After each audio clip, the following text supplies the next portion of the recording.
Volám sa Iveta a už takmer 30 rokov pôsobím ako učiteľka na základnej škole.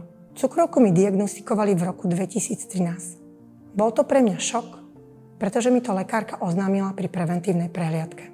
Nepociťovala som nejaké príznaky, ktoré by nasvedčovali tomu, že niečo nie je v poriadku. Únavu alebo častý smäd som pripisovala svojej práci. Predsa len bývam celý deň na nohách, učím aj telesnú výchovu a okrem toho som pomerne aktívny človek a rada športujem. Diagnóza cukrovky mi rozhodne zmenila život. Najprv som musela absolvovať rôzne vyšetrenia a potom si zvyknúť na liečbu a nový životný štýl. Vďaka profesionálnemu a ľudskému prístupu pani doktorky som si však rýchlo zvykla na liečbu. Vysvetlila mi, že je dôležitá, pretože okrem kontroly samotnej cukrovky chráni aj moje srdce a obličky. My diabetici však vieme, že pri liečbe to nekončí. S hladinou glukózy priamo súvisí príjem cukru v strave. Preto som sa zamerala na túto oblasť. Veľa som si čítala a snažila som sa pochopiť, aké potraviny moje telo potrebuje a preferuje. Celkovo jem veľa zeleniny a z ovocia preferujem to s nižším obsahom cukru.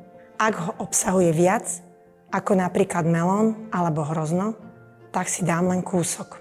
Nikdy som neskúšala ani žiadne diety, ale radšej som si upravila stravovacie návyky tak, ako mi to odporúčila moja lekárka.